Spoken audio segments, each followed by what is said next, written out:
the cloud, and we are recording now. So essentially what I was saying was I would like to have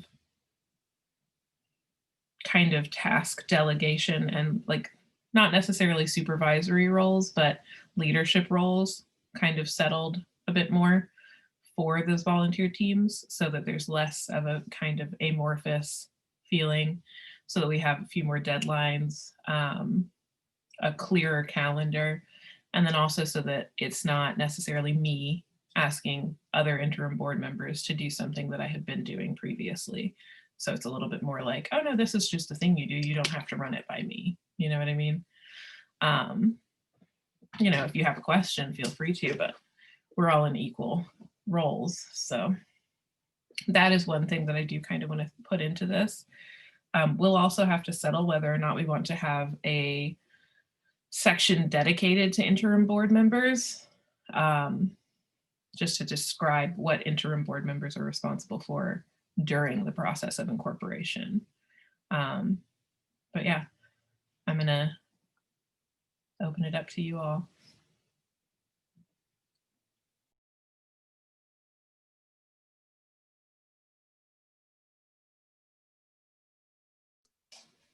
Does anybody have any specific concerns that they want to address in the board of directors bylaws?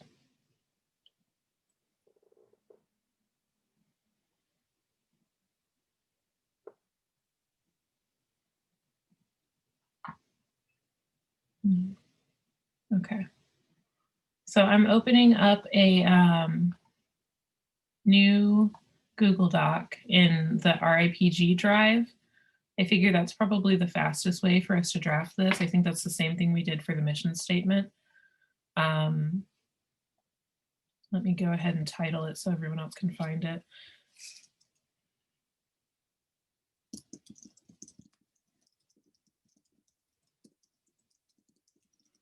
So I titled it Board of Directors Bylaws. And should I just like copy paste the sections? I think so. Why not? Okay, cool. So I'll start with general powers. It's not going to be formatted the same way because we're going from a PDF, but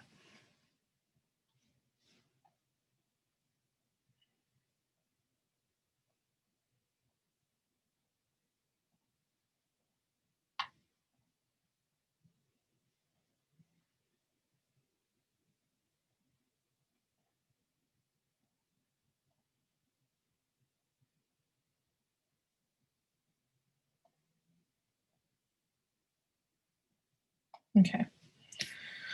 So this essentially says the property, business, and affairs of the organization. So we would change that to RIPG. We'll also probably put in there somewhere that Radical Intersectional Printmakers Guild will be referred to as RIPG within the bylaws so that we don't have to keep typing that out.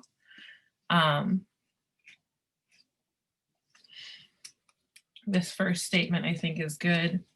I think the big things to remember as far as board of directors goes is they have three big duties in North Carolina. The duty of care, which is like attending board meetings, making sure there's legal compliance within the guild, making sure there's no illegal activities happening or unethical activities happening, relying on like, we can kind of, the board would be the people who would like reach out to a lawyer or something like that for feedback on the bylaws or any kind of amendment to the bylaws.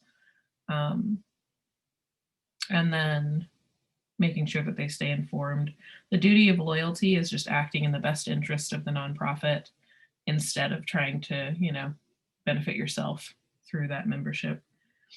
And then the duty of obedience is like follow all the laws, bylaws, and articles of incorporation, as well as any specific instructions set out. And that specifically had to do with funding. So like if we get a grant, we need to follow the instructions of that grant, and the board would be who, ensures that. The board is also responsible for enacting protections for whistleblowers and a system for document disposal and retention. But those two are separate documents, so we don't necessarily need to say anything about them here. And then I think there were some other notes. Sorry, I'm reading notes that I made earlier today.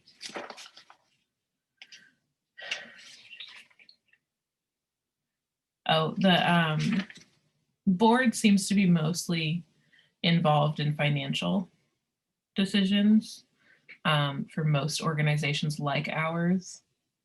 But I think we might also consider whether or not the board of directors will be the regional representatives that we had talked about in that very first meeting all the way back in July, which feels like it was 72 years ago. And that's something else we would have to kind of lay out here. But back to the general powers, is there anything that we would like to add here or remove or anything like that?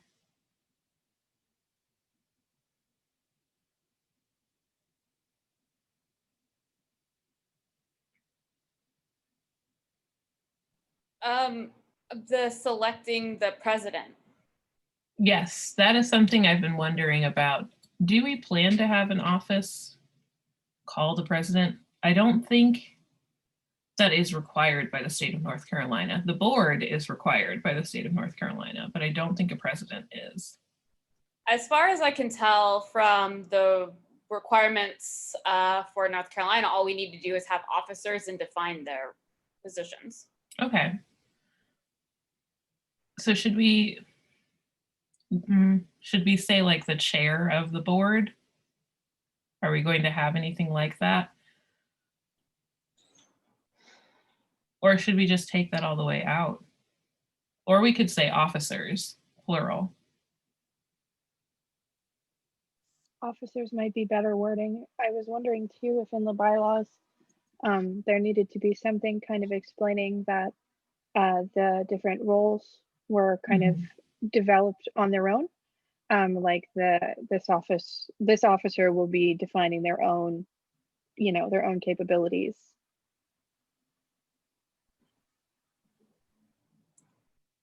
So in which situation would that be? Instead of just naming them like presidents, the discussion about the officers, which is, I think that's just section 1 in Article 4. Yeah. Yes. Just having that and just kind of explaining that vice chair, secretary and assistant secretary, if it would work to instead have those sections to have the officer section be lengthier and have broader roles for officers. Yeah, I think that might be a good idea. Yeah, the officer section is going to be long. So do we want to say that they will delegate responsibility for day-to-day operations to the officers then? Does that wording sound good? The other alternative is maybe committees, but Maybe I'm thinking of this backwards, but would it be helpful to define the officers, like to figure out what kind of positions we want first, and then we can determine what the board actually needs to do? I think that kind of goes back into the kind of question I had before where, are we going to have our regional representatives be the board members, or are we going to have a board member from each region? How are we going to kind of think about that? So that's up to everybody here if you guys have any particular feelings either way. Can we I think restate? it would be great. Sorry. That's good. You go ahead. I think it would be great to have the regional officer or regional people be on the officers team, because then if they have like an idea, something that needs to be different in their region, they are a voting member of the board, and they could have like just a more direct line to how decisions get made for the organization, because there's probably going to be different needs for different areas. Yeah, I think that's a good point. So maybe we kind of put a pin in that and think about it that way. Does that also answer your question, Ruben?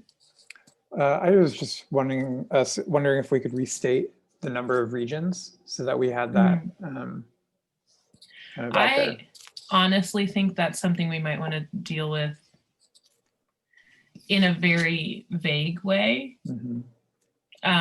because we don't know if we're going to be international yet. We don't know how many international members are interested. We've had at least 4 or 5 Canadians interact with us, so maybe we're just North American. I don't know if we have anybody that's specifically from South America, although I do know we have like a good number of people that I know are Hispanic. I just don't know where they live. And then there's the issue of people not necessarily wanting to say where they live. You know, do we have a regional representative for them, or do we just kind of work from there? So I think if we keep it really vague in the wording and kind of state something along the lines of a population cap almost, where it's like, if we hit this many people in a region, you'll have 2 regional representatives. So if there's, let's say, like 50 people in a region, there's 1 regional representative for every 25, right? If there's 26 people, you know, you will just have the 1 until we reach some sort of threshold that we kind of piece together later. Does that sound like a good plan? Yeah, I also really second what Chelsea just put in the chat. Seems like we need a big focus on amending the bylaws. Yeah, just outlining that process so that we can have things be vague, and then as the concerns come up, we have like a clear direction to take for, okay, well, we didn't, you know, this needed to be vague, but now it needs to be something more specific. Yes, and that is something we've talked about before, having a stipulation in here that every time a new board gets kind of voted in, they hold a meeting at which they, you know, discuss, do we need to change anything in the bylaws? If so, we have to get it approved by the overall population, et cetera, et cetera. But I do think it's a good idea to think about things in terms of like word problem logic, you know, because I really want this to be an organization that can flex and grow. And I think if we talk about it that way, it will have the ability to just innately flex and grow and become international if that's what needs to happen. Yeah. So all of that to say, we will say officers here. Does everybody agree that it's a good idea to just keep regional representatives as officers and have the board be something separate? Yeah. I think so. Okay. Okay, cool. Let me make a note of that too, because we'll have to revisit that later.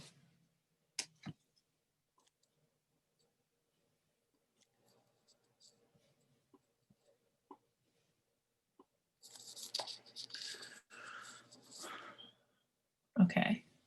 So that next statement says specific powers of the board of directors are included but not limited to, and then we go into the list. There are some places, I think it was MAPC that had something that essentially said that the board was made up of officers. Which we could also do that if we wanted to. But I think we're very likely going to end up with too many people on the board if we're going with the, you know, regional idea. So I think maybe what we should do is say specific powers of the board include things that we don't want the officers to be in charge of. Does that make sense? So I guess let's kind of go through each one of these. Do we want the board to be in charge of defining the mission, goals, and objectives of the organization.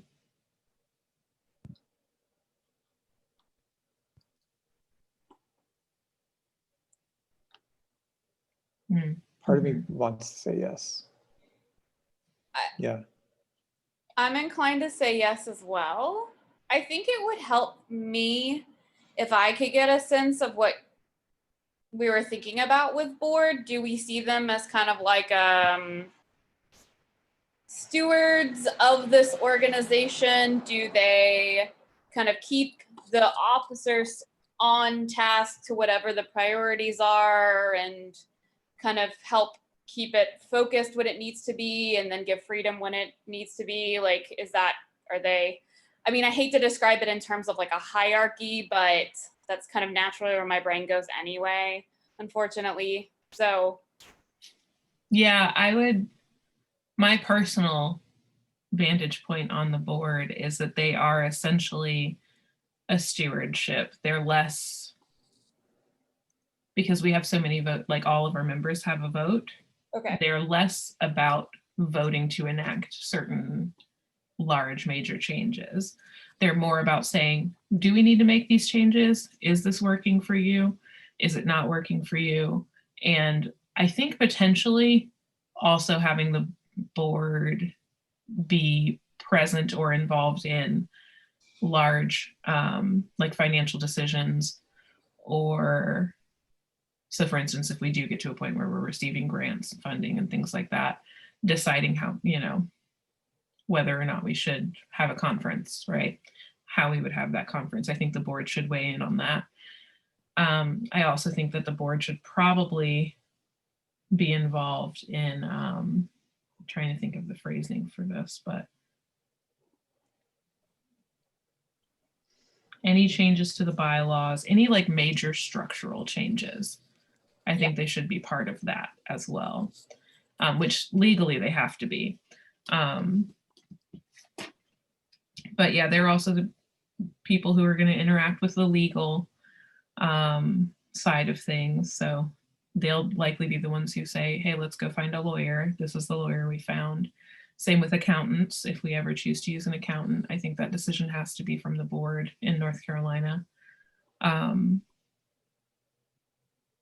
So in terms of this first statement, defining the mission, goals, and objectives of the organization, do we want to say instead that they support or protect or what have you? Because technically, I feel like our membership defines that, right? And like, to me, what I see it as is essentially it's the mission statement is essentially like the Constitution, right? So our mission statement is what the board has to kind of make sure that they stay on task as stewards. If that makes sense. It does. I think it makes complete sense to me, especially with the way that we've been going about with the current mission statement as it is right now.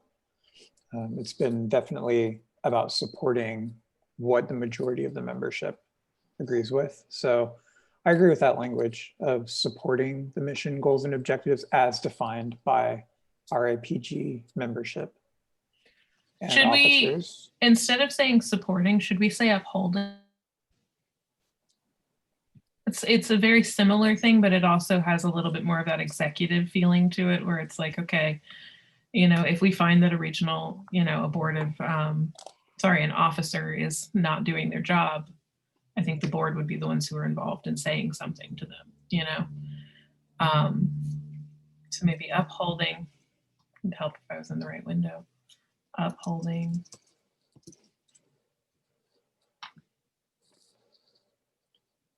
I agree with what Eliana put in the chat. If it's not done so already, I think that we should have a description of the like quote unquote board and the quote unquote officers at the beginning of the bylaws as well. That way that is sort of cleared in the text. Thank you for bringing up that point, Eliana. Yeah, I think SGCI has that at the beginning as well. I think we'll probably need to get the basic kind of votes down and then go back into it, mostly because when we put this out to membership, a lot of the time in the votes, they'll find like a specific thing where they're like, I don't like that wording. I'd rather this organization or this level of the organization hold this specific position. You know what I mean? And I don't want to jump the gun on that before we've had more conversations about it. But I do think it would be a good thing to have, because it's kind of like when I was looking at SGCI, it's like the down and dirty of like, okay, I have a problem, who do I go to? You know, and that is very useful to have. Also, in terms of like what we're talking about right now, another way to interpret that is just more specifically being like, in this bylaw, the board is to be understood as this type of thing, or below the board is to be interpreted as this entity. That way we're not just saying like the board and it has a bunch of different interpretations, but we're just being clear about like below the board is being interpreted as a more vague description of people that support XYZ, XYZ. And the description can change, but just as we're presenting this to people, would be good that they already have an interpretation of the language that we're using. I think, yeah, so when I look at the MAPC bylaws, there is something, you know, it defines officers and then it designs, they call it executive board, but we could put board. And then I think it might be nice to kind of go on what Ileana is saying is instead of like defining the board specifically, it can be kind of like the mission statement of the board, like the goals of the board. So that way it's really clear that it's, because when I think of the word board, again, it brings to mind like more top-down kind of hierarchy. And so it can be made clear that it's more of tangential, you know, that they're working in concert with the officers as opposed to like they're the final say, or, you know, they have ultimate leadership kind of traditionally as it's been viewed. Sorry, I'm sitting outside and there's a lot of traffic and I apologize if you can hear all this noise. No, can't hear anything. Okay, there's so many delivery trucks right now. Yeah, I think that would be a good thing to do. I think once we get all of this banged out, it'll be easier to say specifically like 2-3 sentence, you know, descriptor. But I do like the phrasing in concert with the officers or in conjunction with, or some way to make it clear, like these are two parallel institutions for the most part. In some things, one might take precedent over the other. Right. You know, like when it's, you know, breaking the law, like we should not do that, you know. But yeah. So the next portion of this statement is assigning priorities among the goals and objectives when needed. The interim board is doing this. And since we don't have officers, I do think the interim board should continue doing this, but I don't know if our permanent board should do this. Which one are you reading again? Sorry. It's okay. It's the A section. Oh, still on A. Okay. Oh, and assigning prayer. Okay. That does seem like that could be delegated to regional officers, since that kind of falls under the bracket of regional needs and what we'd kind of discussed about each region having its needs. At least that's how I interpret it. Well, I do think it depends on what the goals and objectives are. You know what I mean? Because if it's something like, do we have a conference this year or next year? I do think the board should be a part of that decision. Do you want to say in concert with the officers? Like just kind of add that at the end where it's like they are doing it, but with support or in concert with.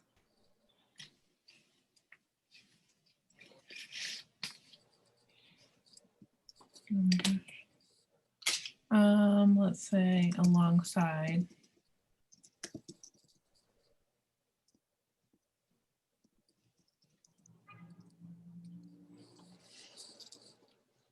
I think that's nice and vague. Sorry. I mean, I think that's fine, because again, there'll be a section under Article 5, assuming we want to keep it in the same organization as the North Carolina one, that where we can clearly define amending, you know, and we can just amend the crap out of it every time we need to. Mhm. Yeah. Okay. So B is, if everybody's okay with moving on to B. Okay. B is selecting the organization's president and periodically reviewing his or her performance. I think we should just get rid of that. I do think we might want to put in reviewing officers' performance as a kind of check and balance. Instead of that one. Yeah. Yeah.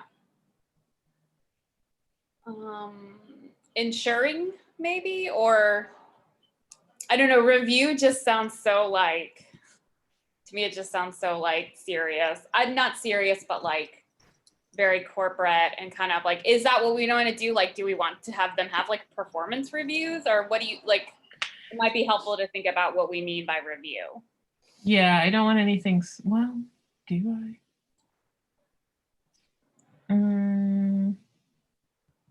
I don't know if it's addressed by just changing it to evaluating, but I know what you're talking about, because a review can mean a great many different things. And I think I don't want to go so far as to call it facilitating, because that makes it sound a little bit more like, I'm going to help you, which, like, no, you should, if you're a regional representative, you should be taking on specific things, you know. It is good to have help in between the offices, but I don't think facilitating is the right word. Sounds micromanagey. Yeah. And I don't like that. I'm fine with evaluating. Yeah. Okay. What about the word survey? Hmm? Because it's Like- still like, it's like checking in, but not to the degree of sort of, it doesn't have that sort of like clinical feel of like, I'm reviewing your work and seeing how things are progressing. It's more like we're checking in. And I think survey is still like loose, but it's still very Yeah. much in that margin of like, you know, we still want to make sure that things are, you know, working well. Mhm. Yeah, I think that's a good word. It feels a lot less, I'm going to fire you, and a lot more like, hey, dude, what are you doing?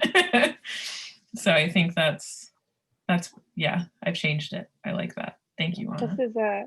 This is kind of next level, but especially in a lot of places that say this, does it need to say his or hers?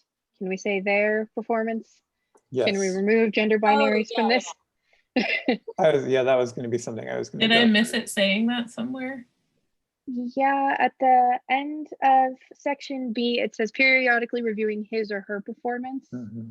I removed that and just put Removed it totally. officers, but That's awesome. yeah, definitely. Yeah, let's have we will. non-binary presidents.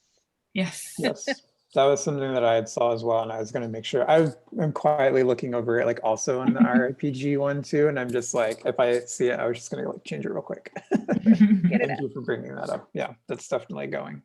Very exciting to not have that language in our bylaws even to begin with. Yes. Well, and it's not necessary at all. Theirs is less wording. Anyway, yes. So question, with the board of directors periodically surveying officers' performance, do they have any ability or power to interject for some reason, or are they purely just looking? I think, frankly, they should have the ability to interject in some way.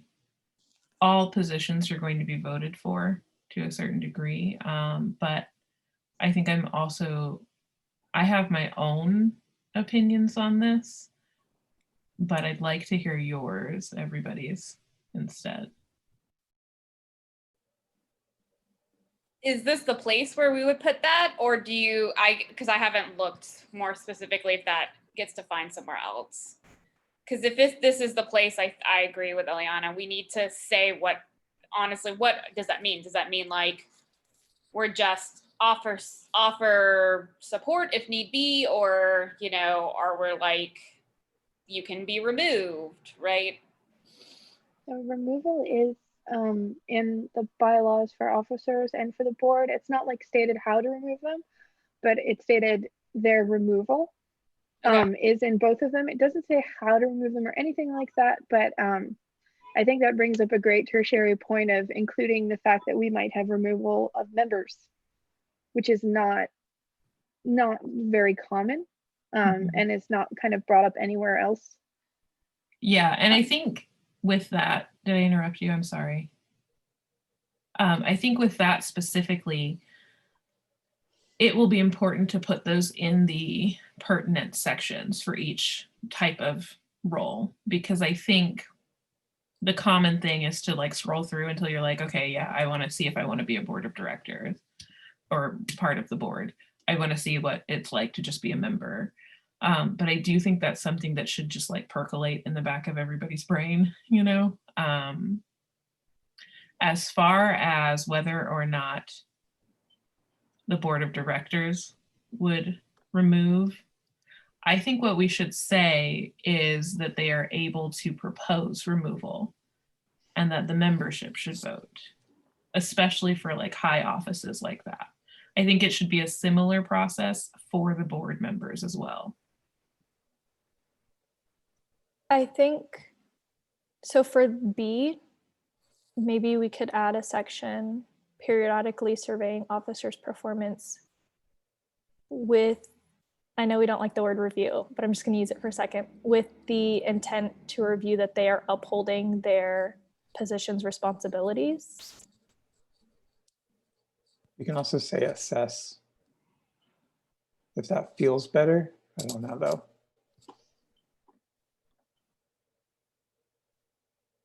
What is the phrasing for this? It's the word effective, but it's a different conjugation and I can't remember it. Efficacy. Thank you.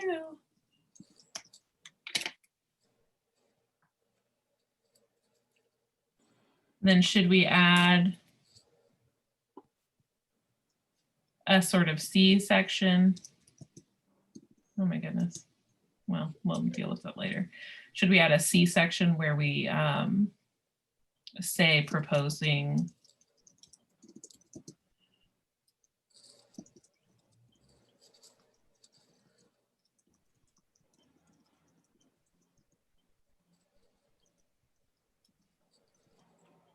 officer or fellow board member removals? That is within their general powers. Is that something that gets us put in with, I mean, I guess we could put it in all of them, but like, do we also include that in like membership and in I think that's where it gets defined. Like, how does that removal happen? Yes, that will get defined. There's actually like a removal. So this is section 1, general powers. There's a section, I don't remember which number, that's specifically about how to remove a board member. And I think there's a section about how to remove officers as well. I think Chelsea mentioned that earlier. Yeah. And so it would get really fully fleshed out, that process. But I do think it's important to say you do have that power as one of your general powers here. Okay. Yeah, I think redundancy is not always great, but redundancy in this specific situation is, I think, a good thing. I'm sorry, go ahead. I interpreted Ruben's question differently. Were you asking if this specific proposing to remove blank and blank, the power to do that, would be included in like member description and officer description? Is that what your question was? Yeah, so like in member, it would be something more along the lines of like, instead of proposing, well, I don't know, maybe it could be, I think that was something that we had left it open. Because a member could propose something, like say I'm interim board and like a member finds something really problematic about me and they're like, I don't agree with Ruben being on the interim board, and the member gets to pose that to another board member. That's, I guess, like something that I was thinking that like everyone would have that power to do. Yes, I would put that in every description. I misunderstood you. Yeah. Oh, okay. Yeah, So yeah. in every, I'm not sure where we'll put it for members, but we'll get there. Yeah. But yeah, definitely putting that in everything. Cool. Yeah, and Chelsea adds, because members and officers could determine the removal of a board member, officers and boards could decide the removal of a member, etc., i.e. checks and balances, So basically. it's not like the board decides who the board removes. Yeah. Mhm. Yeah. It's just like, Yeah. I don't want to remove my buddy, but like the officers are like, they need to go. Yes. Mhm. Yeah. Yeah. I think everybody would need to be involved. And that would, I think, essentially go to a public vote. Yeah. And I think maybe at that point, I'm just planning for us to have actual like membership and a website. So I'm thinking we would need at least 50% of the overall membership to vote for it, for or against it. It's And hard just to get leave. 50% to vote at all, but it would be like 50% of the voting, or of like people who voted have to, I don't know. It's like Yeah. a quorum versus, it's a complicated issue because it's going to be really hard to get that many people to vote to begin with. And then it could be like, oh, well, we can't remove them because we can't get enough people to vote on the issue at all. And so they just stay here. Yeah. We're currently having that issue right now. So, all right, we can at least have C in place for now, and we'll get more specific when we get to the removal section. Then the original C is approve major personnel policies. I think that's a little too vague for what we're doing. It sounds very much like this is a corporate organization and we need to talk about like office conduct and dress code. And I mean, that's how I interpret that. So unless you guys can find a way to make it applicable to what this organization is doing, I don't think we need it. Yeah, and we also would have, so even if we were talking about our code of conduct, right, we are expecting to have the membership vote on that, not the board alone. So I think, board members can vote, they count as members, but, unless we don't want them to, but yeah. So maybe we just remove this. I'm fine with that. Okay.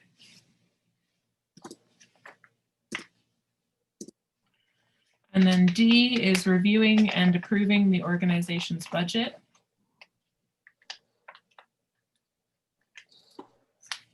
Yes. Yeah. I That think seems that one makes perfect sense. as on its own. Yeah. Mm-hmm. The budget will be like pretty simple for the first few years, but the more and more complicated it gets, the more it's just like it's so exclusionary the way that they're written up. And so it's just like, let's make people who agreed to this responsibility be responsible for this. Yes, and people that we like that's when that valid position becomes really important, especially if it's like, hey, are we going to apply for a grant? People are going to want to know who the board members are, Okay, so we'll leave that. And then I also think the way that we should talk about that is to also give, we should decide how much input the membership has for spending. Like, are there specific things that they would decide on spending for? Or is it all up to the board? Or is it all up to the officers who then bring it to the board, kind of like a House of Representatives to the Senate kind of situation? How do we want to do that? I kind of like the last option because my thought is the regional officers know what their particular area of membership needs, and then can propose that spending, and then the board just kind of reviews it.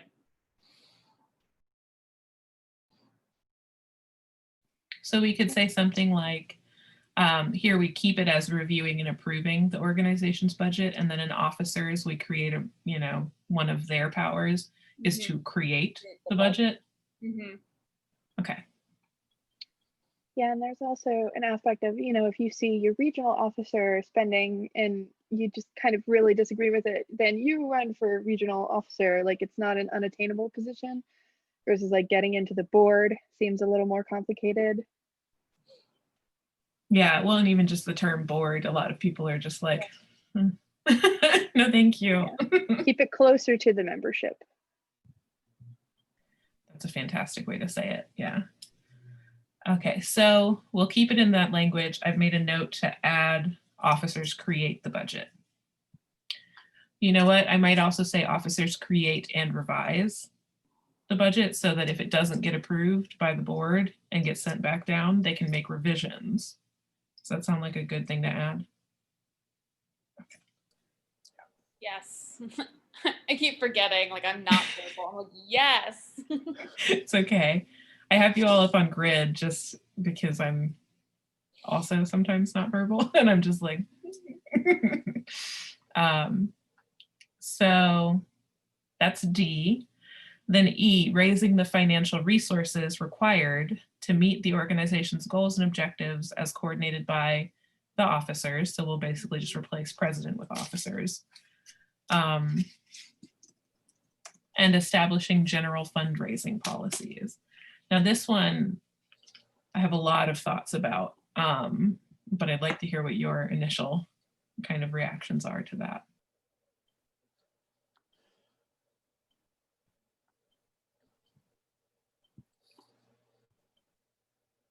I feel like instead of like, it puts a lot of the responsibility on the board to be the one generating those funds.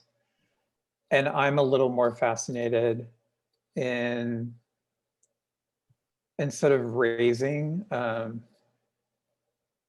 like supporting funds as established regionally, you know, because I'm also like trying to formulate my thought right now. But I guess because I really strongly believe in like mutual aid and like giving the power like to officers to establish like what funding they need. Like I don't want the board, I would not want the board to be like too,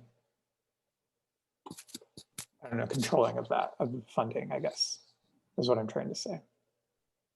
But I'm not quite sure what that looks like directly. That's just like an idea.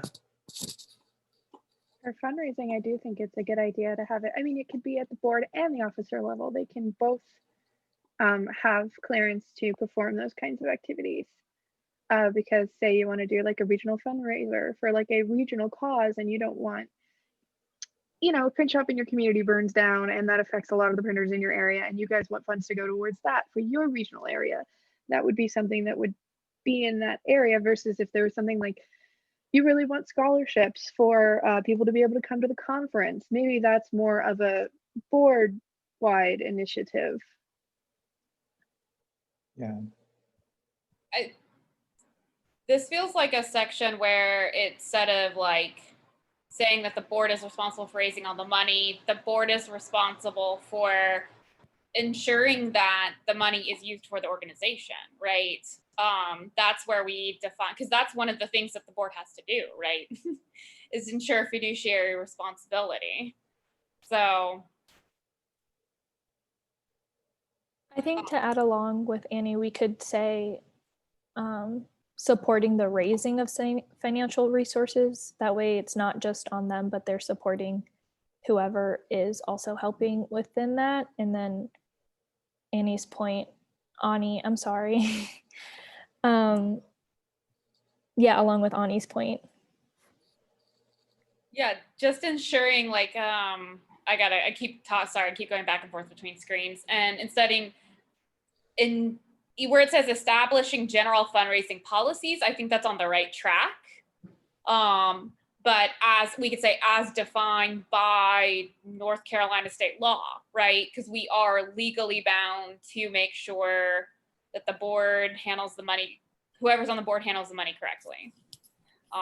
So they can, I feel like they can establish the policies because we don't want to have officers raising money illegally. So they can establish the policies, but they're not necessarily responsible for making sure there's money. That can be something that is on onus is on officers' membership, however you want to define it. Yeah, what I ended up saying was trying to incorporate kind of the feedback from everybody so that it says now support raising the financial resources required to meet the organization's goals and objectives. Instead of organization, do you want to say membership to make it kind of clear that it has to be beneficial to the membership, not necessarily the organization? Because there are a few like fees that the organization will have to pay, but you can also kind of say, well, if we don't pay these, then we don't exist, so we can't help the membership, you know? Both, Both. Okay. to meet both the organization and the membership.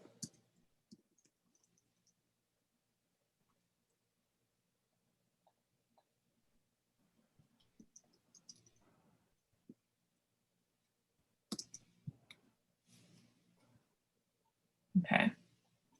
And then from that point, it also says, as coordinated with officers instead of, I don't remember what the word was before, but instead of that word, coordinated, and establishing general fundraising policies as defined by North Carolina state and federal law. We could actually just chop off that ending piece that Ani was talking about by just saying ensuring the adherence. That's not how you spell that. To NC law and federal law. Just so that, you know, people are aware that that is a responsibility as well as a power.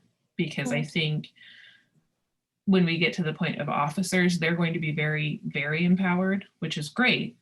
But it also has to, you know, we have to make it clear that the one time, the main time that the board can say something to you is if you're trying to do something that's illegal or doesn't quite fit the legal, you know, system. This might be nitpicky, but how about ensuring the adherence to NC law and federal law as defined for 501 for nonprofit organizations? Like that's specifically what we're looking at. Not that I think anyone would misinterpret this as like generally you have to adhere to any North Carolina state law, but. And then we're 3C, right? For nonprofit. 501c3, yeah. C3. Like C3PO. Yeah, going along with what Ani was saying, I think we should maybe specify who we're trying to ensure is adhering to those laws, like a random member or officers or board or everybody. Yeah, I think we might want to just do everybody because it's kind of also something that will get referred to once again in the like code of conduct where we can say, don't stab anybody at our conference. It's against the law, you know? So just kind of saying that I think would be good, but also saying, you know, a member can't act in bad faith because that's also part of nonprofit law is anybody with a vote should not be acting in bad faith. How about ensuring the adherence to NC and federal 501c3 law as it pertains to all activities related to the organization and membership? Yes, because we are not the police.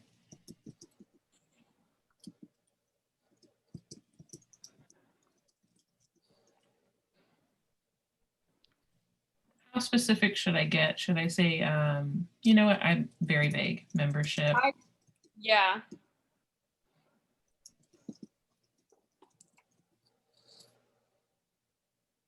Membership, officers, and structure, maybe?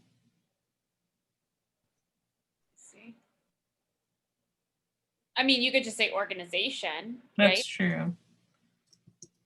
Because that would include like the structure of the board and. That would also include the membership as well. Okay. Yeah, that's what I was thinking. Like all of our RIPGs. Okay. Should I just refer to To the RIPG as guild. the guild? So that's actually a section, like in the beginning, you Mhm. define how you want to refer to the organ, like essentially such and Yeah. such, herein referred to as organization slash, and then you put like, that's what MAPC does. It says Yeah. Council, and then that's where they define that they're just going to call it MAPC throughout the entire bylaws. Yeah. And I wanted to do that with RIPG, but I also really like typing out the guild. It's very fun. It's also fun to say. It's like really Yeah. nice. It rolls off the tongue really well. Does anybody have any preference between the two? I'm sure Guild. RIPG is probably more official, but Guild. also, yeah, guild. Okay. I like guild. I mean, RPG, I mean, as a, I don't know, like I just see like RPG, which then is like a video game. Mhm. I hear guild and I also think of RPGs, so there's Oh, really well, no that's escaping it. Yes. I Is just there? think We're it's all just role playing. consistent. That's my only thing, is because I've had to do several legal documents like this, and it just needs to be consistent, whatever we call it. Okay. Would one person go behind me and make sure that I'm staying consistent? I'll go behind you. I'm in the document Thank right you. now. I appreciate it because Yeah. I am not a very consistent person. Okay, so do we all feel pretty good with the new F? Yes. Then we can just say, I shortened E a little bit so that now it just says support raising support raising the financial resources acquired or required to meet guilds and memberships goals and objectives as coordinated with the officers, and establishing general fundraising policies. And then that legal section I pushed down to F. Does that sound good? Yes. Okay, cool. And then our new F, or our old F, I guess, is conducting a biennial review and evaluation of the organization's performance of the goals and objectives of highest priority. I'm not opposed to this happening, but it definitely has to be something that is, you know, like in conjunction with the membership. Like this is something that is, they can start the process, but it needs to involve everybody. Mm-hmm. So maybe instead of evaluation, we can say review and vote. Why don't we say conducting a biennial review of the organization's performance of goals and objectives of the highest priority, and conducting a vote of the membership should anything need to change.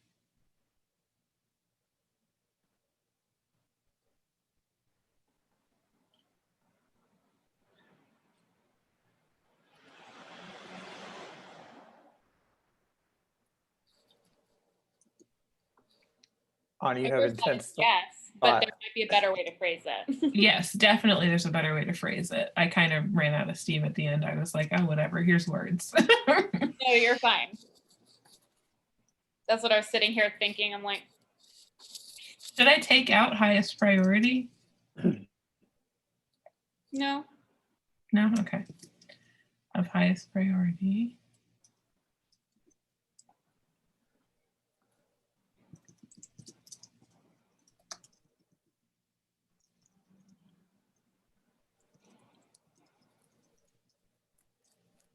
And any, Just revision. On revisions at any level. That's a better way to phrase that. Yes, revisions. And I need to be clear, conducting a vote of the membership, Mhm. because otherwise it sounds like the board would vote. okay, that sounds good. Okay. And just to be clear, are we saying the guild? Yeah. Yeah. Okay. I'm just going and editing another area. Okay. All right. Cool. So everybody's satisfied with I know Eliana walked away, but everybody's satisfied with section 1 for the most part? Okay. Cool. So I'll just copy paste section 2 and we will get started there. So that section 2 is number and qualifications. And the cool thing about North Carolina is you can say minimum and maximum numbers, which is really, really nice. So we're just kind of going to decide, do we just have static numbers where we're like it says here, not less than 4, no more than 15. And then we let the demographics kind of change. This really is just like we're making the House and Senate. But, you know, do we want to follow that model where the regional representatives are based on the number of people and the board of directors is not?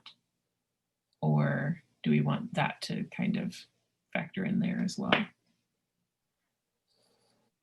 I think that if there's enough checks and balances built in, it would make more sense to have more officers and just keep the board the same. I agree. Okay.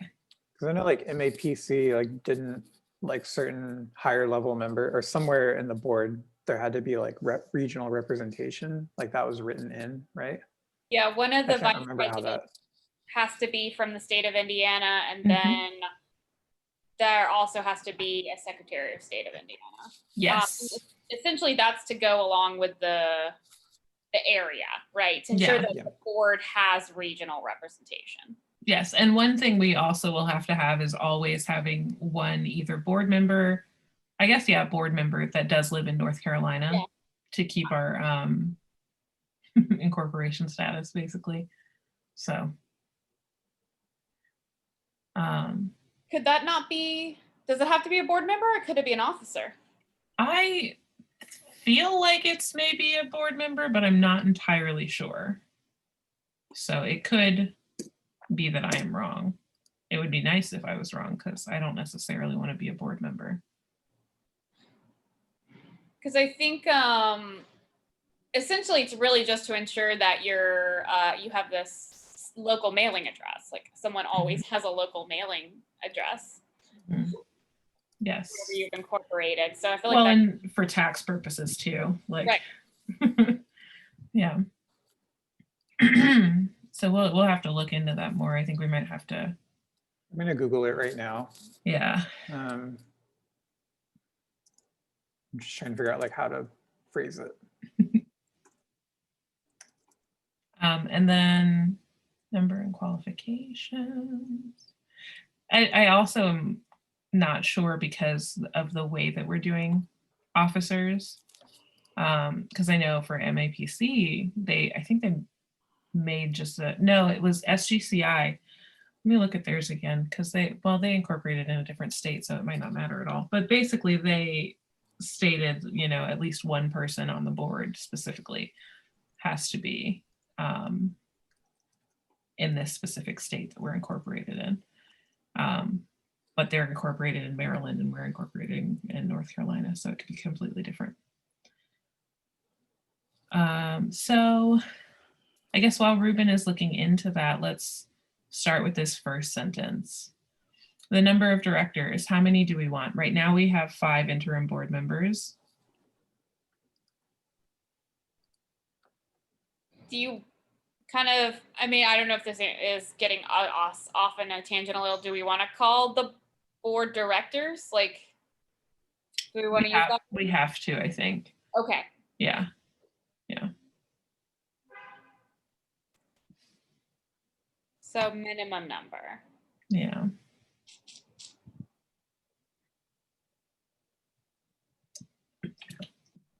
The recommended minimum, I think the least that you can have is 2 in North Carolina. No, you can have 1 in North Carolina, but it's strongly not recommended.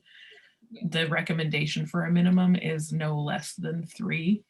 Mm-hmm. But 3 can cause a deadlock in, you know, a lot of the financial decisions. So I think maybe we go with 5. Does that sound like a good number for a minimum? Okay. Yeah. So no less than 5. I really don't think we ever need more than 15. What the heck? Anywhere near 15 feels like, whoa, excuse me. But if I keep in mind that we might become an international, maybe 10. Does that sound like a good number? Just feels right in my heart. So I always vote for uneven numbers, so there's never a 50-50 vote split. Yeah. so I was gonna say maybe 9. yeah, 9 or 11. Which one?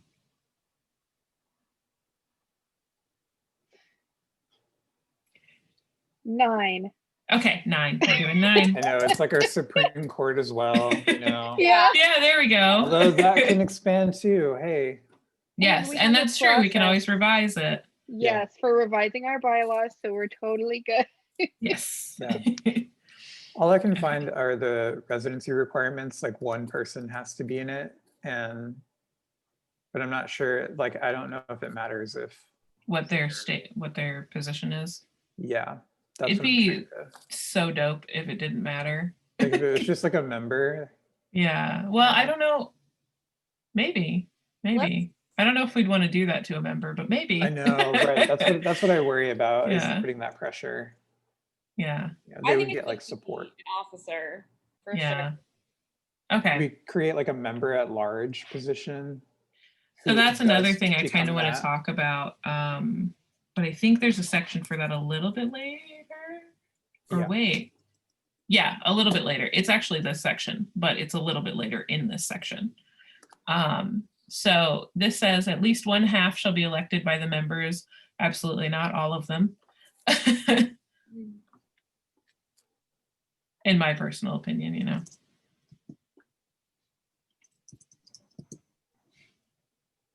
I changed it to all must be elected by the members of the guild in accordance with these bylaws. Which there's a section later that says how to vote for everyone.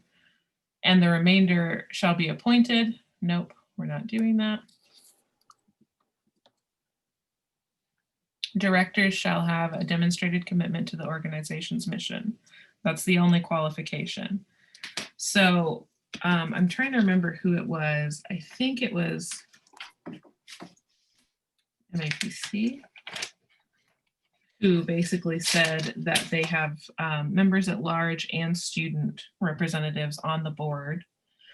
My question to you as a group is, the function of that is to ensure that those two populations, just, you know, general people, and then also students, are not overlooked by the board. But we're also significantly clipping the wings of this board, and we are putting a lot more stock in the regional representatives. So should we instead put a stipulation in the officers section that essentially says that a certain composition of that group should be students, or do you want to put that in the board?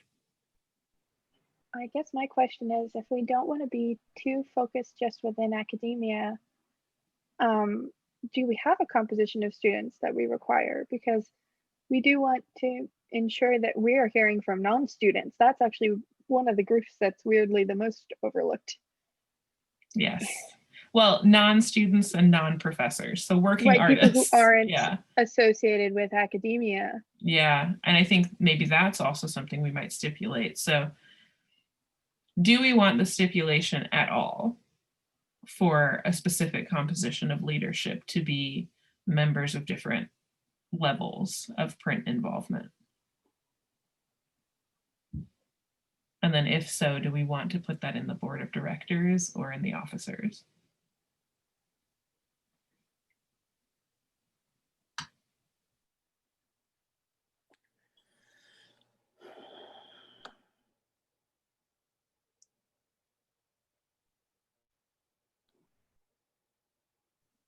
I think that's for like each like person that wants to be a part of the board to decide what they would like. Oh, sorry, I just had a brain fart. Like what they would like to like, because like some people are like, I'm a student right now, and this is the place that I'm at presently.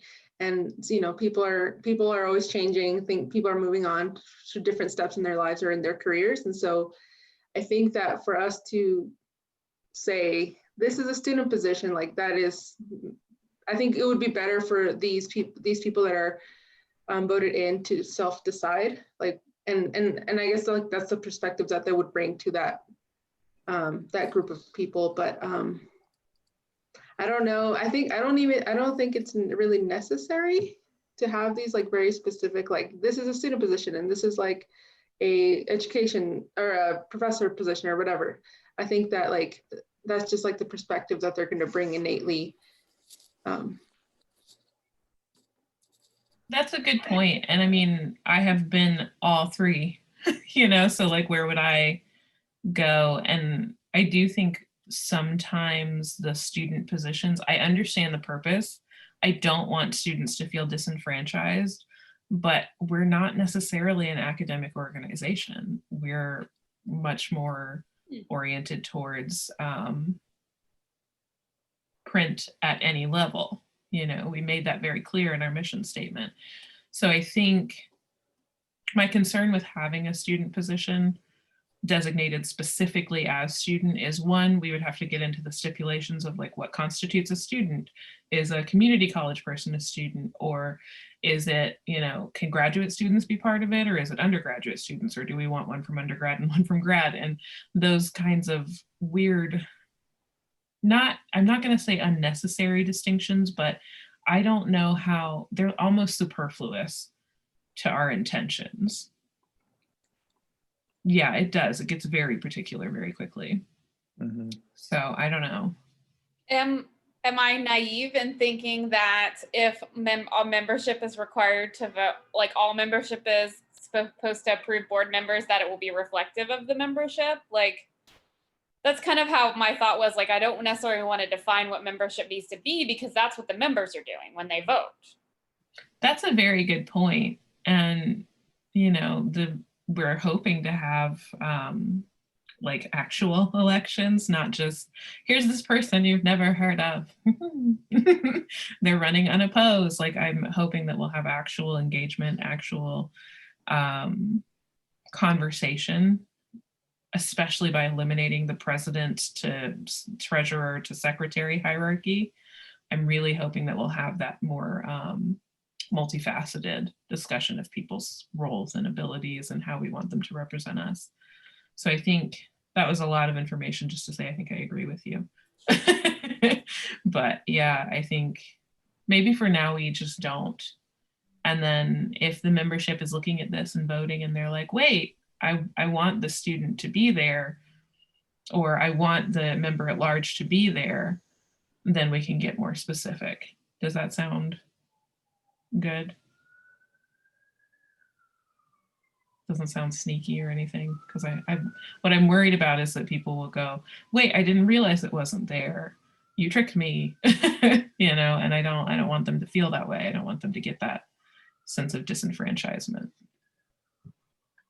No, I feel like, yeah, again, like the idea that it is reflective of the membership, voted by the membership, and then at any time we can change, you know, this can be amended if we realize, well, this is just the same people over and over again, or the same, it's not, you know, really working to let it happen organically. Let's put it in there. I think that can happen.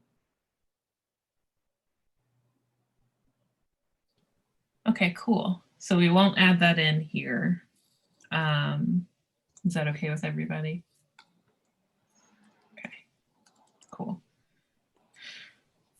Do we want any additional qualifications?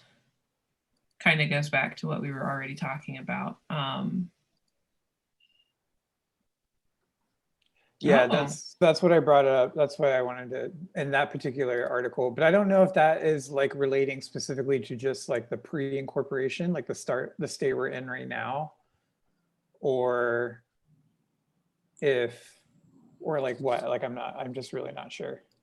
Well, and I've seen varying things, like a website that Ani sent me said that a board, somebody can incorporate, but they don't necessarily have to be on the board, but they would still use their address. And that's kind of like, What does that mean? Are you expecting that person to be the president? It's very vague. So Yeah. I think for now, let's say we don't have to do it. And then when we have a lawyer review this, they can be like, no, you have to do it. Okay. Sounds That's good. what I was gonna say is, let's write it as is, under the assumption that we just literally need a person who is somehow involved with the organization to file this. And so my hope is that that person would want responsibility within the organization somehow. So, but I don't think we need to outline it in our board. Okay, cool.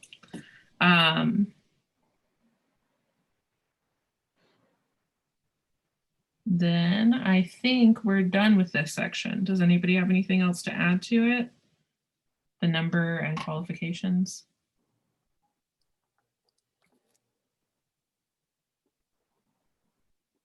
Okay, cool. That one was a little bit easier. Next section is nomination. So this is kind of describing how do you get nominated? Nomina? Nomina. How should we describe this? Because right now it says the chair will appoint, it's very unnecessarily convoluted. The chair will appoint a nominations committee, which shall be responsible for producing a slate of candidates. I don't think we should do that. I think it should be open elections. I do think that there should be procedures, like we can say, I think we can keep this part of the sentence. But I think maybe we take out board of directors and instead say board of directors and officers. Well, I think something to consider is the idea about appointing a nominations committee is important. That's not what you're taking out, is it? Am I jumping again? Am I jumping ahead? I honestly think I would actually take out the nominations committee. I think it's a little bit much, but I'm open. My only thought with that is so it ensures that there's somehow a third part, like someone who is not involved with the board that is reviewing these election results, right? Or the officers. Yeah, that is a good point. Yeah, because I was on the nominating committee for MAPC, and there was like one person who had been kind of like there on the past, like in the past, they'd done it before, and it was just, I don't know, like in one way it was really, actually Stephanie and I were both on that committee. And in a way, like I think the thing that was really nice about it was like how impartial we were to it and like how much we were able to like really bring in our own opinion in a very like, I don't know, just way. Like it really felt like we were being as unbiased as we could be. You know, and like we were seeing like in the best intentions of like what we wanted the MAPC board to be. And in a way I kind of liked it. There were things that I didn't like about it, but. Okay, so I don't know. think maybe what we should say instead is maybe we do have the nominations committee, because it does make sense to have that third party. But I don't think they should be responsible for producing the slate of candidates. I think instead we should change the phrasing to say that they conduct a So an vote. election committee? Yeah, I think that's a better way to put it, election committee. So they're responsible for reviewing all self nominations, or however, self or other nominations. So I'm imagining people can self nominate, you can nominate somebody else. Mm-hmm. How does that committee get decided? Because that's where it says it here, like the chair picks that committee. So do we want membership to pick that committee? Do we still want the board to pick that committee?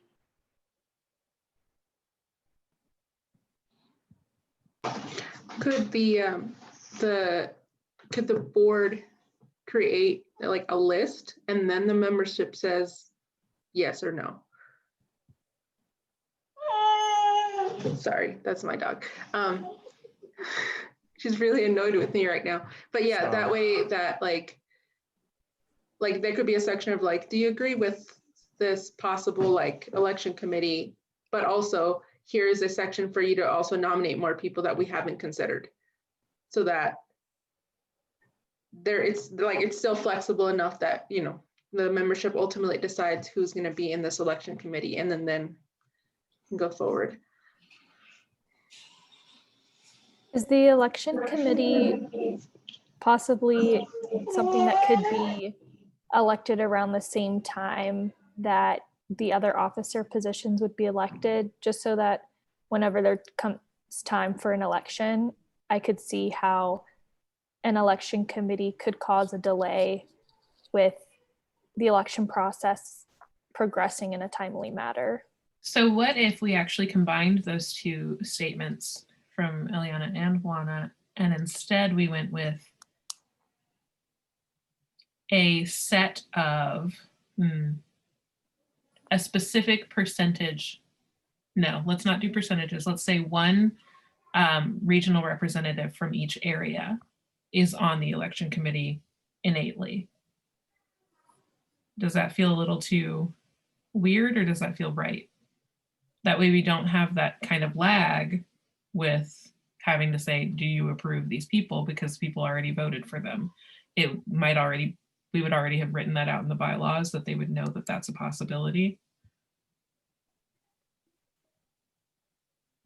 Are the regional representatives officers? Yeah. Yes, yeah.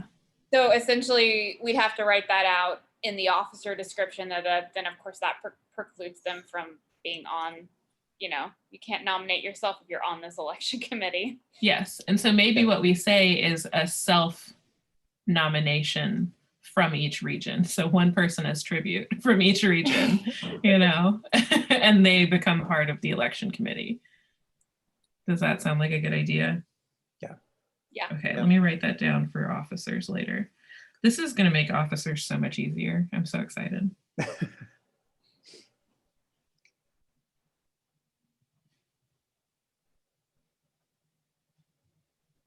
And that way, you know, election committees can grow or shrink with the membership, I think, as well. Officers will have one from each region.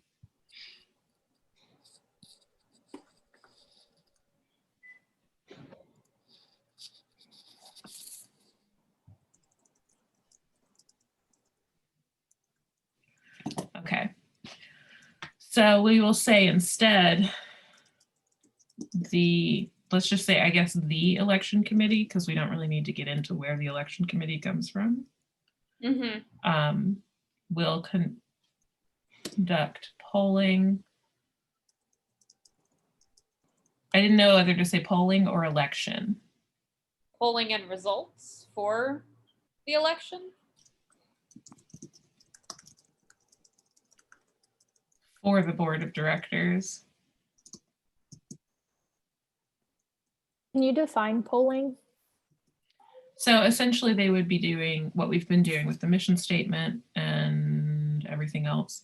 I think this is potentially not legal. It depends on, because technically you can't necessarily email a vote in. So I don't know where they're at on Google Forms unless you expressly state it in the bylaws. But that we can put it in the bylaws, yes, like how to conduct that. Yeah. So I think that's how we get around having to have like a physical or meeting. I mean, if not, we could say it's through a Zoom meeting or whatever, because there has to be a remote way in terms of getting this meeting committee together. Yeah. Yeah. And I think like one thing too, like, you know, the board of directors or like officers and whatnot, like they don't have to be directly like involved with this process. So like that way it can be truly like, I guess, like free of any like overwhelming opinion, but like they can at least provide like a process to understand, like just, hey, make sure that like these are some things for like us, like as a nonprofit, we need to make sure we remain in compliance with and keep this like in mind. Because like a membership may not be like, someone in the general membership may not be as like aware of the legal stuff, as like this particular group Yes. is, Yeah. So it's helpful to have that, but like then the voting part be like kind of as, I guess, as pure and uninfluenced as possible. Yeah. And I think that's a good reason to have a set of officers that know they're not going to be elected again, Yeah. To be kind of on an aside. And that way we're not ever, I mean, printmaking is about a lot of the networking. We're never going to be able to completely diminish the favoritism or the, not the cliquishness, but the,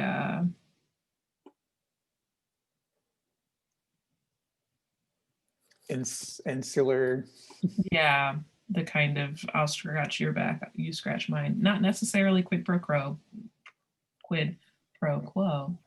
but approaching it. It So I definitely think feels like a popularity contest yes, a lot of times when you're voting for people. yes, and I'm hoping this will kind of undercut that, where it's just like they're not determining who's going to run, they're just conducting polling and compiling the election results. I think I'm having a worry that I'd like somebody to settle in my mind when I'm imagining the election committee is conducting the polling and compiling the election results. The election committee is nominating people. So if someone on the election committee has someone that they're nominating that they would like to win, do you feel like there could be any bias in the way that they conduct the polling from there? Does that make sense? It does, and I think we should really stress to the officers as they come in that you can't do that. That I don't think we should have the election committee be capable of nominations. I think either it's a self-nomination from the person running or it's nominations from members. I think we should really like clarify that. So that was a really good point that you brought up.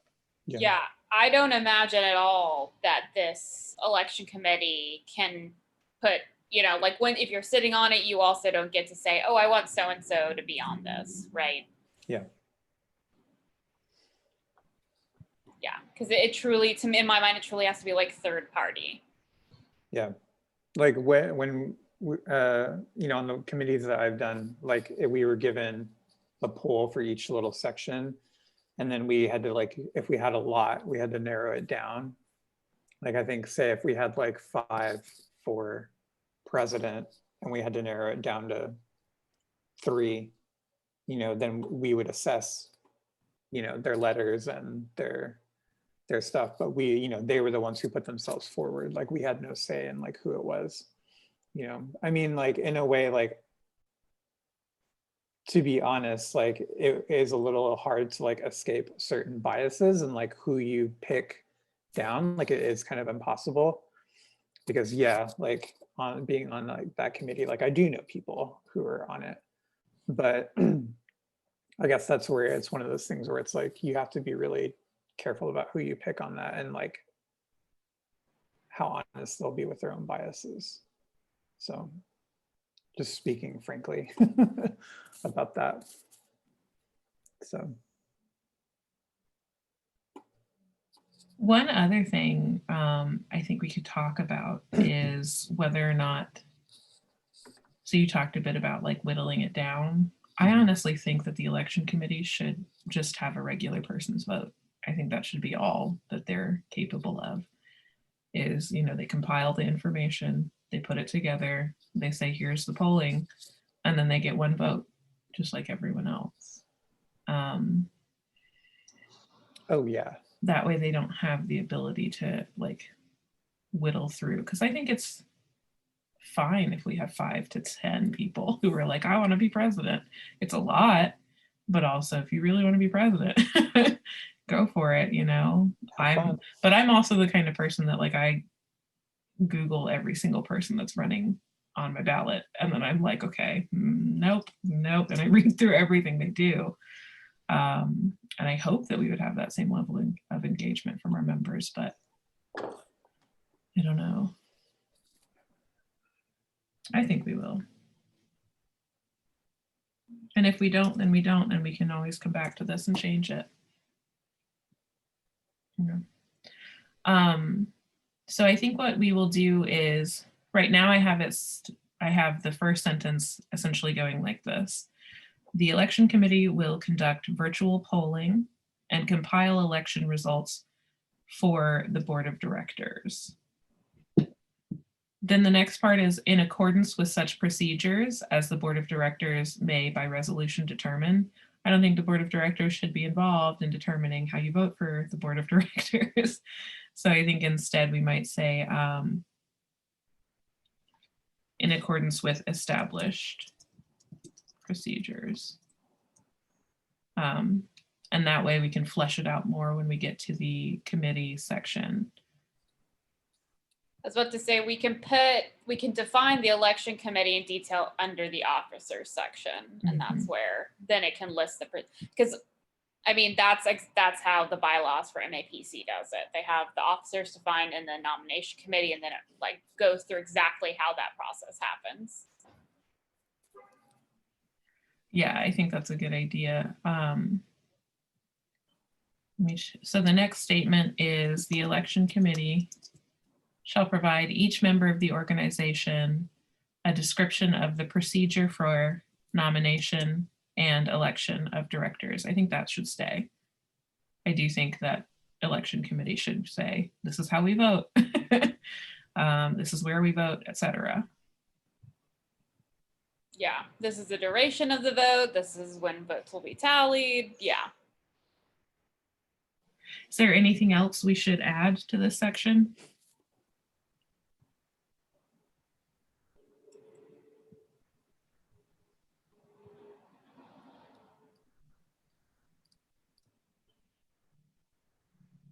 My initial thought is no, because it's going to get defined later on in its own section. Yeah.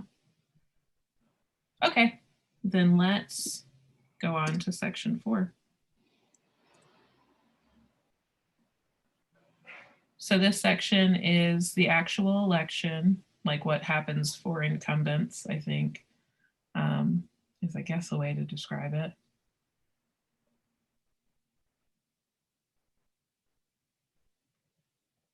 So directors shall be elected by electronic ballot sent to the email address of record. No, absolutely not. That sounds horrible. I also don't know how I feel about having email addresses attached to a vote.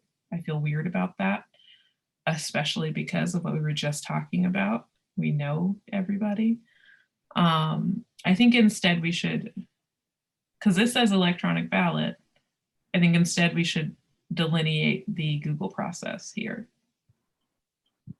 I was going to say, I mean, if we do say Google form, I mean, we can still send it to their email, but it'll be anonymous, right? Well, the way that you make it anonymous in Google Forms that I've been doing is you just don't ask for their email in order to have them complete it.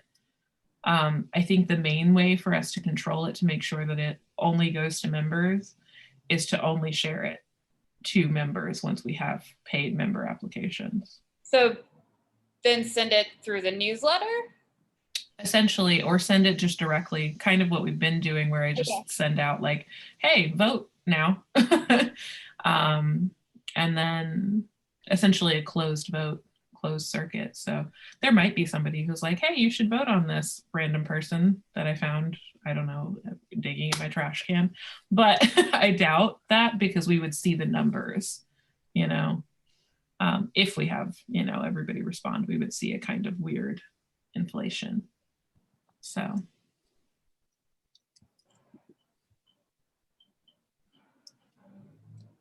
what else should we sort of describe here? I said they'll be elected through Google Forms.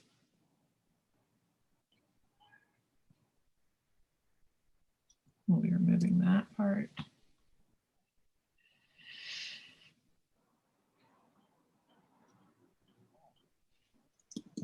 maybe we say a predetermined, oh, what is happening to me? A predetermined amount of time will be provided for members to vote within, and votes will be recorded anonymously.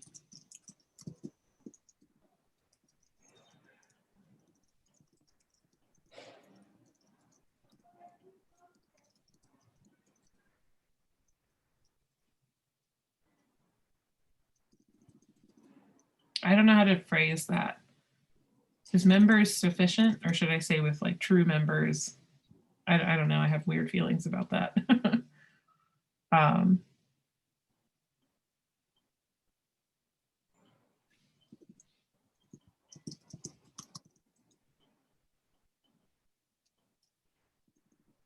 don't want to get too specific.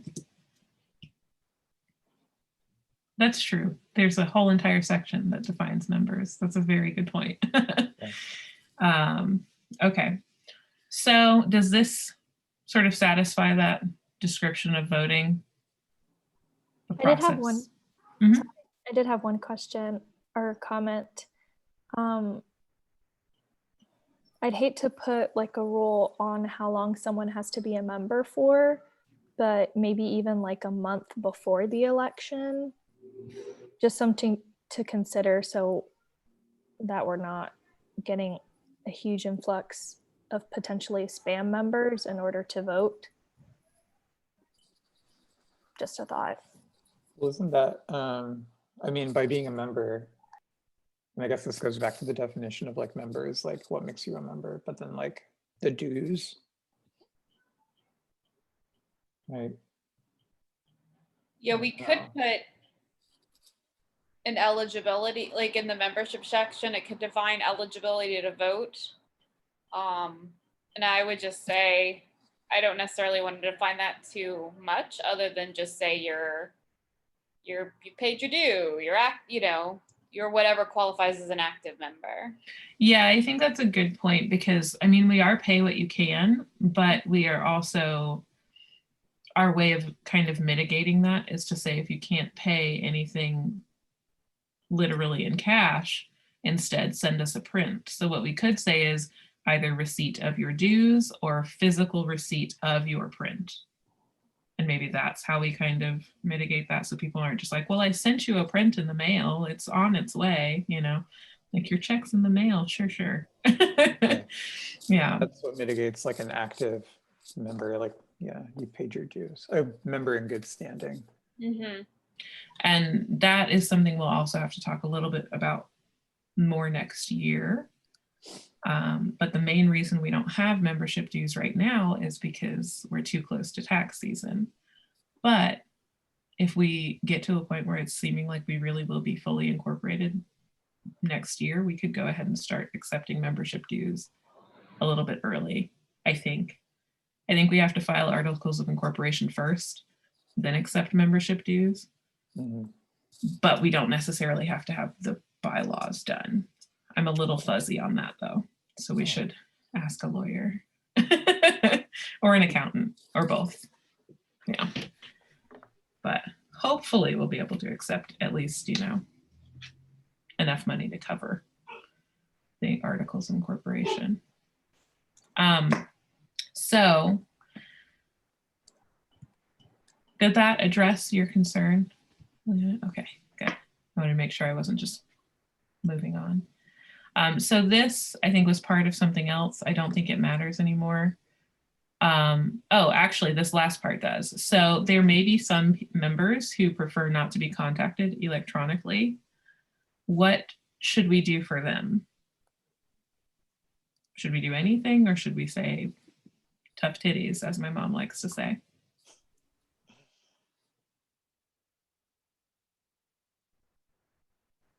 If we don't have like a physical location, it's really difficult to send them anything physical. Well, technically we do have a physical address because we'll use whoever's in North Carolina. So that's the thought is, do you want to make the onus on that person to be A registered responsible? agent. Also, that means that that person has to also always be on the election committee. So That's very true. I guess I'm we have to define we really would have to define the responsibility of a registered agent. yeah. I think maybe what we do is just don't include it for now. And then if it starts to become an issue, because what I will say is I think the likelihood of people feeling this way is going to greatly diminish, especially because of COVID-19. Like we've all been forced to do literally everything online anyway. So you'd kind of have to be, it would surprise me if somebody was like, oh, I have to do this online. No, you know. But that doesn't mean that it's not possible. It's just seeing whether or not that really would interfere with membership, I think is something we should just keep in mind. And right now we would be incredibly difficult to find for someone who wasn't interested in interacting with an online organization. Yeah. Okay, so that last sentence, oh, go ahead, Ruben. I was going to say, as a quick aside, to your previous thing, you were right. All we need to do is incorporate, and then like we can do all that stuff later, because then like we obtain the EIN, and then then we can establish the initial governing documents and policies. Ah, that's so baller. I'm so excited. Sorry for my non-professional language, but I'm very excited about that. And then Ani did say, oh yeah, you've mentioned before your father does teaches nonprofit accounting. So that would be also baller. I was talking about it with the other day and he's like, oh yeah, that's one of my classes. I was like, is it? Teach us. He says there's really either like software that we can actually get, and it's like we can either get it pro bono or at a really super discounted rate, and it's like TurboTax essentially for nonprofits. Okay, and essentially we would just need to show them our articles of incorporation and they'd be like, go for it. Or he said we would definitely need to reach out to somebody in North Carolina. So that law office that I saw that sent out there, that I shared that website with you, I'll see if they can recommend any accountants that also do pro bono work. Yeah, that's a good point, because I didn't even think about asking them about an accountant, but I mean, most people who do pro bono work, they tend to know other people. Exactly. He said if you find a law office or or lawyers that do pro bono work for for nonprofits, they will know accountants that do something similar. Or they can also recommend software, because there will be software, but it has to be specific to the state. So he can give us a general sense of what we need to do, but we really need someone in North Carolina to look at it. Or yeah, that's been the frustration I keep running into, is like someone in New York will be like, yeah, I know a lawyer, and then the lawyer's like, I want to help you, but I've never ever been to North Carolina. I don't know. So yeah, that's, I think, really fantastic to know. Cool. Okay, and I see you wanna. So let's finish this with the last statement.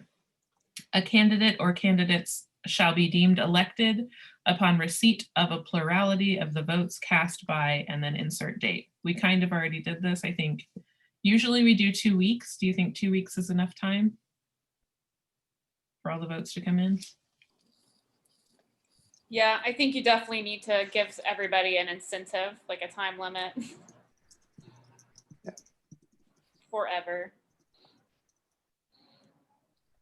Okay, and then do we want to go with plurality as well? Do we do plurality or majority? I like majority. Yeah. Plurality is a weird word. I was like, what does plurality mean? Yeah. So it basically just means whoever receives the most votes. So if we have 5 candidates, whoever within that vote received, like if somebody received 33% and everybody else received, by necessity, because math, less than 33%, the person who received 33% would win. So it's more specific, it's more precise. because it takes into account more than one or more than two candidates. I might go with plurality so that we Okay. don't have like a Georgia Senate runoff in our little elections. Yeah, I don't want to do that. Yeah. All right. Okay. So I think that sounds good. Okay.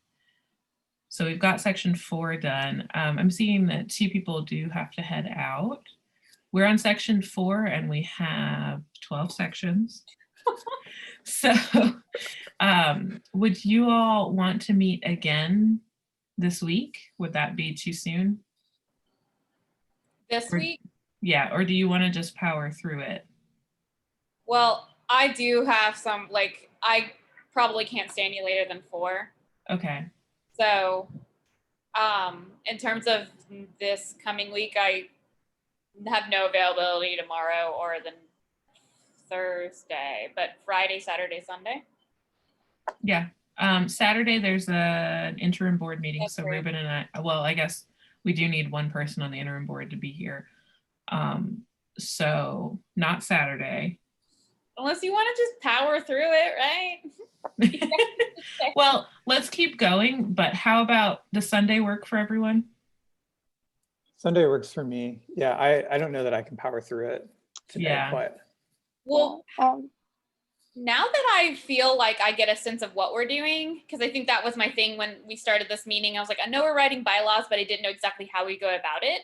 I Mhm. feel like maybe we can do homework. Like, yes. like we can already come in with our kind of ideas of what the last couple sections should look like, at least for those 12, you know? Does that make sense?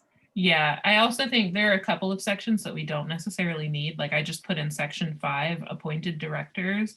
I genuinely don't think we're ever going to appoint anyone. They're essentially saying Yeah. a majority vote would be required if there's a vacancy. So that's something that it's like, okay, let's think about like when would that actually happen? And I've been looking at these, but that's just my brain. I'm very repetitive. You've seen my drawings. But I think maybe what we do is we finish with section 5. Yeah. We meet again on Sunday at 2 p.m. Or would Friday work better? Honestly, Friday might work better for me at 2 p.m. Friday would work better for me. It would work Yeah, I better for think- you? Friday would work better for me as well. I might be driving somewhere this weekend. I'm just watching the weather. Okay, I forgot I promised my mom I would help her clean her house. So I don't want to get in trouble. Okay, so let's finish with section 5 and then we will meet again on Friday at 2 p.m. Does that sound good? Okay, I will write that down and then I'll also put it onto the Google Calendar. So section 5 in the last 10 minutes, it's essentially saying if we have a missing or a vacancy on the board of directors, would we do a nomination with a majority vote or how kind of go about that? Gosh, for me, a lot of it depends on why they're missing. Like if they were removed, Yeah. Do we it have? causes upheaval in the whole board. And Mhm. if they died, do you want to wait a respectful amount of time before replacing them? Yeah. Very confusing for me. Well, and what we could do is say, and also if they step down, because like it could be that you start, depending on how long we make the term, which we haven't decided yet, it could be that you start it with the full intention of like, yeah, this is going great. And then let's say, you know, if you have a uterus, you get pregnant or, you know, major injury thing. I really hope that doesn't happen, but you Yeah. know, Medical, family, Mhm. emergency. yeah, and it becomes clear to you that like you need to terminate your own, you know, position and create that vacancy. So I think what we should say is keep it vague like this. I Mhm. think it's good to have it vague, but I think I would rather, instead of an appointment, which is easier, I'd rather have a Nomination special and then vote. election. Yeah. Yeah. And I mean, some people, and if we just leave it at nominate and then vote, it can be pretty flexible. Like, does that person nominate their own successor because they know someone who, is on the board who's already interested in it? But then nomination can also be putting together a nominating committee.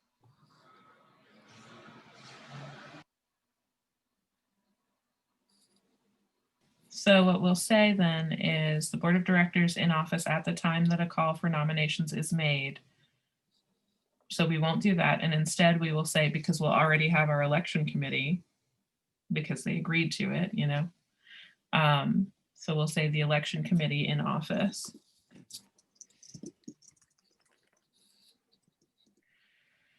At the time that a call for nominations is made, shall by majority vote, let's say plurality again. Will it be a public election or will the election committee themselves vote?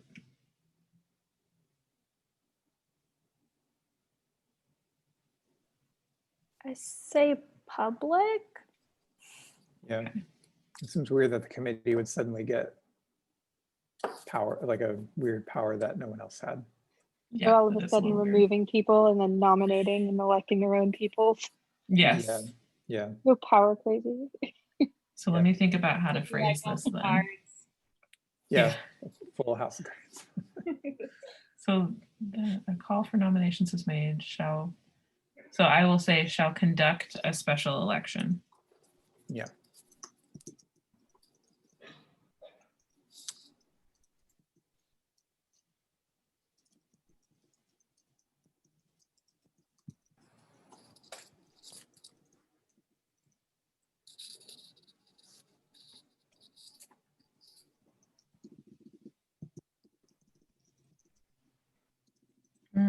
How to phrase that? I don't want to say these results, but let's say whichever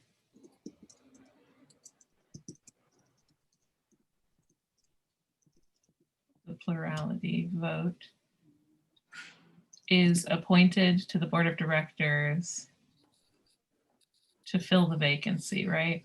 Mhm. Mhm. I may change wins to gains. Okay, I think that's a better phrase. Yeah.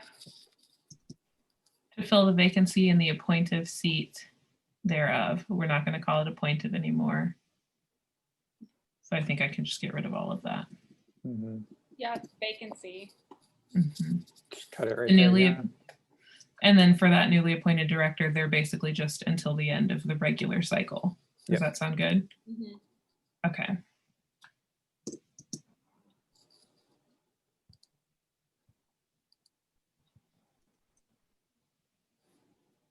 I guess I shouldn't say appointed to, it should be elected to, because this is an election.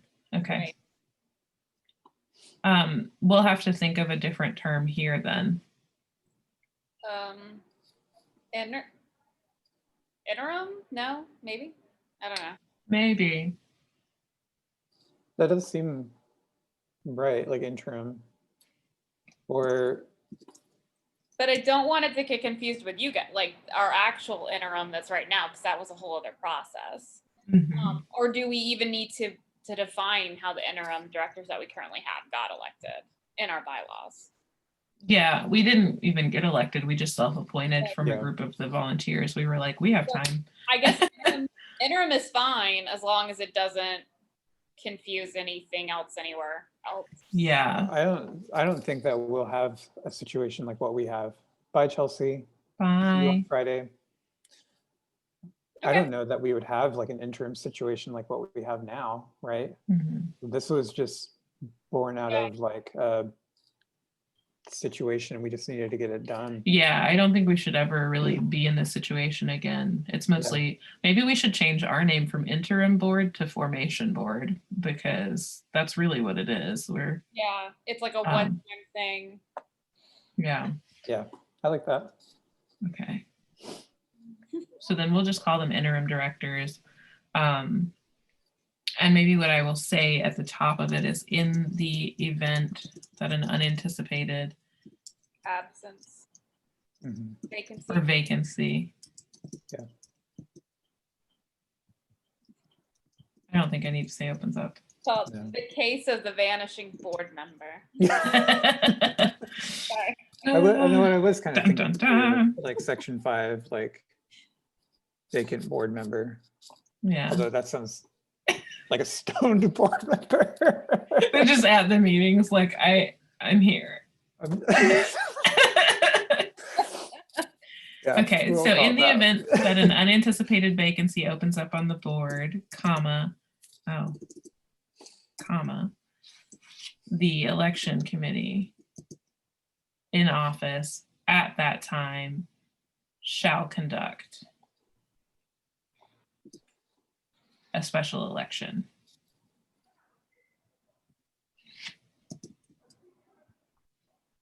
That includes voting from all members. I think I'll say requires. Yeah.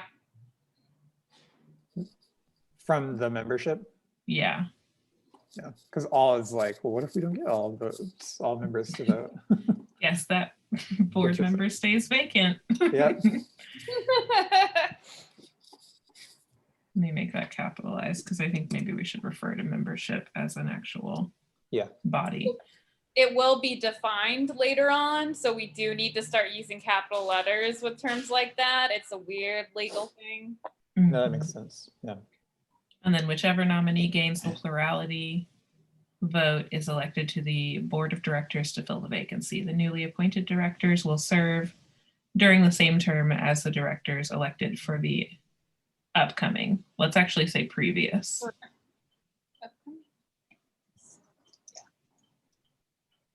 There we go. Cool. Yay. So do you want this to be like a document that we do as like, we could do as homework? And then whatever, so like whatever gets written, say like we assign this and then like some of us like go and work on this tonight. I think, Whatever gets written stays highlighted and we have to like edit it.